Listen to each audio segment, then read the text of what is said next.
বিরিয়ানি নামটা শুনলে মনে হয় যেন জিভে পানি চলে আসে। সবাই কমার বেশ বিরিয়ানি পছন্দ করে, চিকেন বিরিয়ানি হোক আর বিফ বিরিয়ানি হোক। তো আজকে আপনাদের সাথে শেয়ার করব খুব সহজে বিফ বিরিয়ানি। প্রিয় দর্শক, আসসালামু আলাইকুম, ওয়েলকাম মাই চ্যানেল। কেমন আছেন সবাই? আশা করি সবাই ভালো আছেন। যে যেখানে আছেন সুস্থ আছেন, নিরাপদে আছেন। যে যেখান থেকে ভিডিওটি দেখতেছেন, দেশ ও দেশের বাহিরের থেকে, শুরুতে একটা লাইক দিয়ে ফুল ভিডিওটি দেখার অনুরোধ রইল। চলুন আমি কিভাবে রান্না করেছি আপনাদের সাথে শেয়ার করব। আমি প্রথমে মাংসটা ধুয়ে পরিষ্কার করে এখন পানি ঝরতে দিয়েছি। চুলায় একটা কড়াই বসিয়ে দিলাম। এখন পরিমাণ মতো তেল দিয়ে দিব।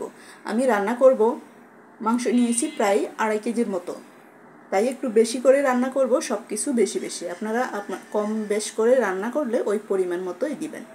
তো এখানে আমি 2টা তেজপাতা, 10-12টার মতো এলাচ, 4-5 টুকরোর মতো দারচিনি দিয়ে দিলাম তেলের মধ্যে। এখন দিয়ে দিব পেঁয়াজ কুচি।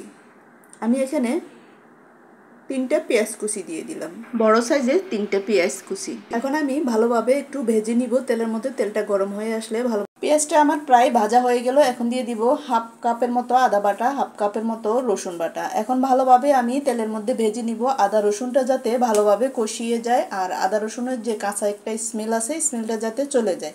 একটু সময় নিয়ে ভেজে নিতে হবে। তা আমার প্রায় ভাজা হয়ে গেল। এখন আমি দিয়ে দিব গরম মশলা 2 টেবিল চামচের মতো দিয়ে ভালোভাবে আমি আরও কিছুক্ষণ কষিয়ে নিব, যাতে সুন্দর একটা স্মেল বের হয়। তো মশলাটা যত কষাবেন তত খাবারের টেস্টটা অনেক ভালো হবে। এখন দিয়ে দিব 1 টেবিল চামচের মতো জিরের গুঁড়ো। জিরের গুঁড়োটা দিয়ে আরও কিছুক্ষণ কষিয়ে নিব। তবে এই সময় চুলার আঁচটা মিডিয়াম টু লো হিটে রেখে কষাতে হবে, তাহলে সুন্দরভাবে কষানো হবে, নয়তোবা নিচে লেগে যেতে পারে, পুড়ে যাওয়ার সম্ভাবনা আছে। দিয়ে দিব স্বাদ মতো লবণ। তা আমি আবারও বলছি, আমি একটু বেশি রান্না করতেছি, তাই একটু বেশি, সব কিছু একটু বেশি বেশি দিতে হচ্ছে। তা আপনারা আপনাদের পরিমাণ মতো রান্না করবেন সব কিছু। তো দিয়ে দিলাম মরিচের গুঁড়ো দিয়ে দিলাম আমি 2 টেবিল চামচের মতো, দিয়ে আরও কিছুক্ষণ কষিয়ে নিব। সামান্য একটু পানি দিয়ে দিলাম। এখন দিয়ে দিব 1 কাপ দুধ। আমি 1 কাপ দুধের মধ্যে একটা লেবুর রস মিক্সড করে রেখেছি। দিয়ে দিলাম কয়েকটা কাঁচামরিচ। আমি এখানে টক দই ব্যবহার করব না, টক দইয়ের বদলে আমি দিয়ে দিব 1 কাপ পরিমাণ লিকুইড দুধ আমি ভালোভাবে জাল করে আমি একটা লেবুর রস দিয়ে রেখে দিয়েছি, প্রায় আধা ঘন্টার মতো রেখে দিয়েছি। এখন প্রায় টক দইয়ের মতো হয়ে গেল। এখন দিয়ে দিলাম দুধটা, দিয়ে ভালোভাবে এখন আরও কিছুক্ষণ কষিয়ে নিব। যে মশলাগুলো আছে, মশলাগুলো ভালোভাবে যাতে কষানো হয়ে যায়। তো মশলাগুলো ভালোভাবে আমার প্রায় কষানো হয়ে গেল। এখন আমি মাংসটা দিয়ে দিব। মাংসটা দেখুন আমি কতটুকু সাইজ করেছি, আমি একবারে ছোট ছোট সাইজ করে রান্না করতেছি, একবারে হোটেল স্টাইল। আমি একটু বড় সাইজ করে রান্না করি, তবে আজকে একটু ছোট ছোট করে কেটে নিয়েছি। এখানে হাড় ছাড়া চর্বি আছে আর মাংস আছে, শুধু মাংসগুলো। এখন আমি ভালোভাবে কষিয়ে নিব, একটু সময় নিয়ে, মাংসটা যাতে সিদ্ধ হয়। এখন আমি দিয়ে দিব এখানে রাঁধুনি বিরিয়ানি মিক্স মশলা। আমি এখানে 2.5 কেজি মাংসের জন্য 2 প্যাকেট রাঁধুনি মশলা নিয়েছি। তো এখন আমি 1 প্যাকেট দিয়ে দিব, দিয়ে আমি কষাবো। এরপরে যখন নামানোর আগে আমি 1 প্যাকেট দিব। যখন নামানোর আগে 1 প্যাকেট ব্যবহার করব, তখন সুন্দরভাবে যে একটা স্মেল বের হয়, খুবই ভালো লাগবে খেতেও, কিন্তু ওই স্মেলটা থাকবে। তো এখন দিয়ে দিব আমি কয়েকটা এখানে আলু দিব। আলুটা আপনারা চাইলে দিতে পারেন অথবা স্কিপও করতে পারেন, তবে আলুটা ব্যবহার করলে দেখা যায় বিরিয়ানির সাথে খেতে কিন্তু অনেক ভালো লাগে খেতে। তো অনেকেই পছন্দ করেন, আবার এই আলু দিয়ে বিরিয়ানির সাথে খুবই ভালো লাগে। তো আমি এখন ভালোভাবে আরও কিছুক্ষণ কষিয়ে নিব, মাংসটা সিদ্ধ হওয়া পর্যন্ত অপেক্ষা করব। কিছুক্ষণ পর পর একটু নেড়ে চেড়ে দিব ঢাকনা দিয়ে, তাহলে মাংসটাও সিদ্ধ হয়ে যাবে আর আলুগুলো ভালোভাবে সুন্দরভাবে সিদ্ধ হয়ে যাবে। আমার সব মশলাগুলো মিক্সড হয়ে গেল, যে পানিটা আছে পানিটাও আমি শুকিয়ে নিব। তো এখন ঢাকনা দিয়ে অপেক্ষা করব। আর কিছুক্ষণ পর পর একটু নেড়ে চেড়ে দিতে হবে, যাতে নিচে লেগে না ওঠে বা পুড়ে না যায়। এখন দিয়ে দিব আমি 4 টেবিল চামচের মতো গুঁড়ো দুধগুলো দিয়ে ভালোভাবে আমি মিক্সড করে নিব। আর আবারও বলছি, যাতে নিচে লেগে না ওঠে খেয়াল রাখতে হবে। নিচে লেগে উঠলে বা পড়ে গেলে বাজে একটা স্মেল বের হবে, একটু খেয়াল রাখতে হবে। তো আমার প্রায় সিদ্ধ হয়ে গেল। এখন আমি দিয়ে দিব বাকি যে 1 প্যাকেট রেখেছি বিরিয়ানি মশলাগুলো দিয়ে আমি আরও 2 মিনিটের মতো রান্না করে নিব। সবগুলো মশলা আমি একসাথে আবার মিশিয়ে নিব মাংসের সাথে মিশিয়ে আবার 2 মিনিটের মতো রান্না করে নিব। রান্না করে আমি মাংসগুলো ছেঁকে নিব। আমি একই পাতিলে আমি রান্না করব।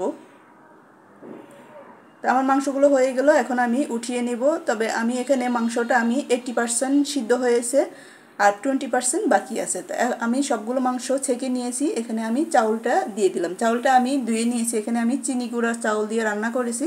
আপনারা চাইলে বাসমতি চাউল দিয়েও রান্না করতে পারেন। এখন আমি ভালোভাবে চাউলগুলো কষিয়ে নিব একই তেলের মধ্যে। আর এখানে আর কোনো মশলা ব্যবহার করব না আলাদাভাবে, শুধু লবণটা একটু ব্যবহার করব।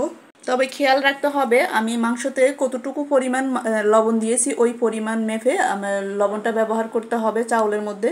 তা আমি ভালোভাবে এখন কষিয়ে নিব একই তেলের মধ্যে। তো আমার প্রায় কষানো হয়ে গেছে, এখন দিয়ে দিব লবণ। তো আমি এখানে পরিমাণ মতোই লবণ ব্যবহার করতেছি, যেহেতু আমি মাংসের মধ্যে কতটুকু দিয়েছি আমার মনে আছে। এখন আবার ভালোভাবে একটু নেড়েচেড়ে দিয়ে দিলাম 1 কাপ পরিমাণ লিকুইড দুধ। দিয়ে দিব এখানে পরিমাণ মতো গরম পানি। এখানে ফুটন্ত গরম পানি ব্যবহার করতে হবে। ফুটন্ত গরম পানি না ব্যবহার করলে টেস্টটা নষ্ট হয়ে যাবে। আর আমরা পোলাও রান্না করতে সবাই জানি কমার বেশ যে গরম পানিটাই ব্যবহার করতে হয়। তো আমি কিছুক্ষণ পর একটু নেড়ে চেড়ে দিলাম। এখন আমি মাংসগুলো এখানে দিয়ে দিব, উপরে সবগুলো মাংস দিয়ে দিব। দিয়ে আমি অপেক্ষা করব প্রায় 30 থেকে 40 মিনিটের মতো। এখন আর নাড়াচাড়া করব না, শুধু চুলার আঁচটা একটু মিডিয়াম টু লো হিটে রেখে আমি ভালোভাবে ঢাকনা দিয়ে চুলাটা একটু কমিয়ে দিয়ে তারপরে অপেক্ষা করব 30 থেকে 40 মিনিটের মতো। তো আমি 40 মিনিট পর ফিরে আসলাম। এখন আমি মাংসটা চাউলের সাথে ভালোভাবে মিক্সড করে নিব একটু সময় নিয়ে, যাতে ভেঙে না যায় একটু খেয়াল রাখতে হবে। ভালোভাবে আমি মিশিয়ে নিব যাতে সুন্দরভাবে মিশিয়ে যায়। তো সবগুলো মিশানো হয়ে গেল। এখন আমি দিয়ে দিলাম পেঁয়াজ বেরেস্তা। দিয়ে দিব এখানে আমি 1.5 চামচের মতো কেওড়া জল, আর দিয়ে দিব 1.5 চামচের মতো গোলাপ জল। এগুলা যে কোনো রেস্টুরেন্টে ব্যবহার করা হয়। এগুলো ব্যবহার করলে অনেক সুন্দর একটা ফ্লেভার বের হয়, খেতেও অনেক ভালো লাগে। তো আমি দিয়ে দিলাম 1.5 চামচ কেওড়া জল, 1.5 চামচের মতো গোলাপ জল। তো 10 মিনিটের মতো ঢাকনা দিয়ে আমি আরও কিছুক্ষণ অপেক্ষা করব। 10 মিনিট পর এসে সবগুলো আবার নেড়েচেড়ে পরিবেশন করব। তো আমি 10 মিনিট পর ফিরে আসলাম। 10 মিনিট পর এখন দেখুন সুন্দর একটা ফ্লেভার বের হয়েছে। এখন আমি সবগুলো আরেকটা নাড়া দিব, আর খুব সুন্দর ঝরঝরা হয়েছে। তো এই মুহূর্তে যারা যারা এখনও লাইক দেন নাই, একটা লাইক দিয়ে ফুল ভিডিওটা দেখার অনুরোধ রইল।